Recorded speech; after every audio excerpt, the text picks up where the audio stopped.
8वां अध्याय रक्त बीज का वध। महर्षि मेधा ने कहा कि चंड और मुंड नामक असुरों के मारे जाने से, बहुत सी सेना के नष्ट हो जाने से असुरों के राजा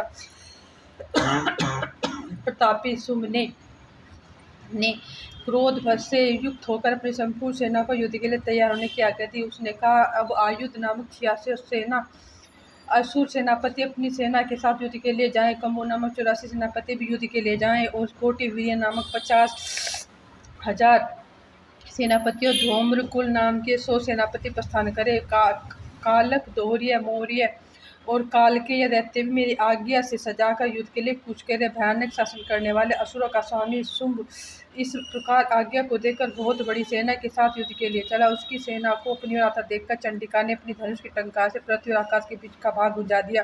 हे राजन, इसके पश्चात देवी के सिंह ने दहाड़ना आरंभ किया और घंटे के सबसे पृथ्वी और आकाश के बीच का भाग गुंजा दिया। इसके बाद साथ ही देवी ने अपने मुख को और भी भयानक बना लिया। ऐसे भयंकर शब्द को सुनकर राक्षसी सेना ने देवी को सिंह को चार से घेर लिया। राजन, उस समय दैत्यों के नाश के लिए और देवताओं के हित के लिए ब्रह्मा, शिव, कार्तिकेय, विष्णु तथा इंद्र आदि देवों की शक्ति जो अत्यंत पराक्रम और बल के संबंध थी, उनके शरीर से निकलकर उसी रूप में चंडिका देवी के पास चली गई।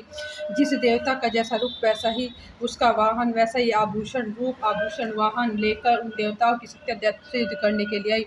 हंस युक्त विमान में बैठकर रुद्राक्ष की माला तथा कमंडल धारण करके ब्रह्मा जी की शक्ति आई। वृषभ पर सवार होकर हाथ में त्रिशूल लेकर महानाग का कंकण पहनकर चंद्ररेखा के भूषित होकर भगवान शंकर की शक्ति महाश्वरी आई। मोर पर आरूढ़ होकर हाथ में शक्ति दैत्यों से युद्ध करने के लिए कार्तिकेय जी की शक्ति भी उन्हीं का रूप धारण करके आए। भगवान विष्णु की शक्ति गरुड़ पर सवार होकर शंख, चक्र, गदा, धनुष और खड़क हाथ में लिए आई। श्री हरि की शक्ति वाराही वाराह का शरीर धारण करके आई और नरसिंह के समान शरीर धारण करके उनकी शक्ति नरसिंह भी आई।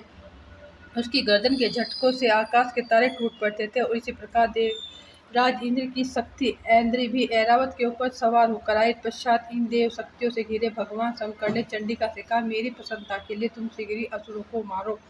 इसके पश्चात देवी के शरीर में अत्यंत उग्र रूप वाली और सैकड़ों गिरजिड़ों के समान आवाज वाली चंडिका शक्ति प्रकट हुई। उस अपराजिता देवी ने धूमिल जटा वाले भगवान शंकर जी से कहा, हे प्रभु, आप मेरी ओर दूत बनकर शुंभ और निशुंभ के पास जाइए और अत्यंत गर्वीले दैत्यों से कहिए तथा उनके अतिरिक्त और भी जो दैत्य हैं वहाँ युद्ध के लिए उपस्थित हो, उनके भी कहिए जो तुम्हें जीवित रहने की इच्छा हो तो त्रिलोकी का राजा इंद्र को दे दो। देवताओं को उनका यज्ञ भाग मिलना आरंभ हो जाएगा। तुम पाताल में लौट जाओ, किंतु यदि बल के गर्व से तुम्हारी लड़ने की इच्छा हो तो आ जाओ। तुम्हारे मांस से मेरी योगिनियाँ तृप्त हो जाई होंगी।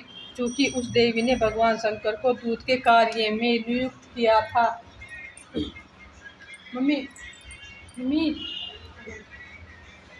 इसलिए इस संसार में शिवदूती के नाम से विख्यात हुई। भगवान शंकर ने देवी का संदेश पाकर दैत्य के क्रोध का कोई आर पार न रहा। वह जिस स्थान पर देवी विराजमान थी वहां पहुंचे और जाने के साथ ही उन बाणों को शक्तियों की वर्षा करने लगे।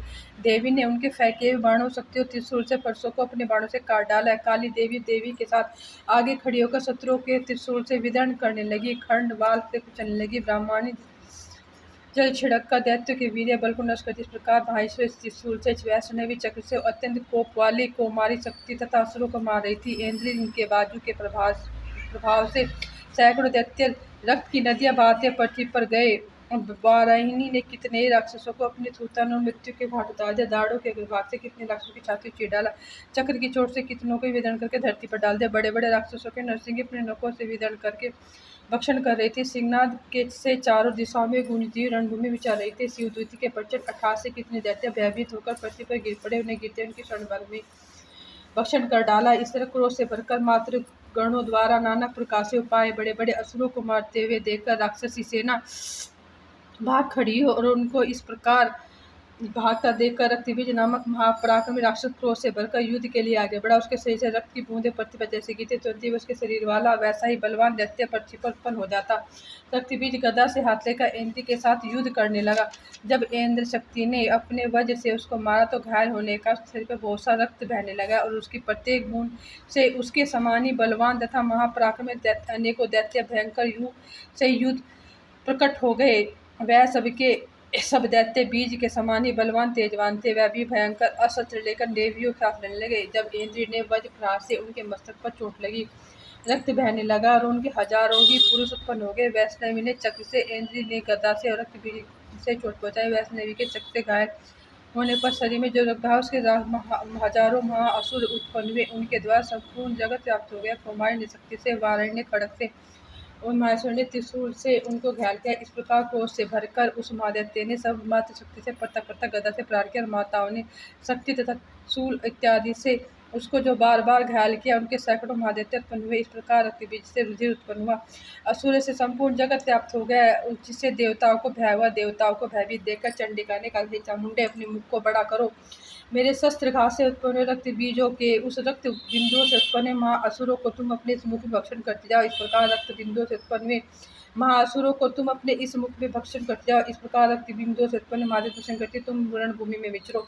इस प्रकार रक्त क्षीण होने से दैत्य नष्ट हो जाएंगे। तुम्हारे भक्षण करने का अन्य दैत्य उत्पन्न हो नहीं होंगे। काली के इस प्रकार कहकर चंडिका देवी ने रक्त बीज पर अपने त्रिशूल से प्रहार किया। काली देवी ने अपने मुख से उसका रक्त ले लिया।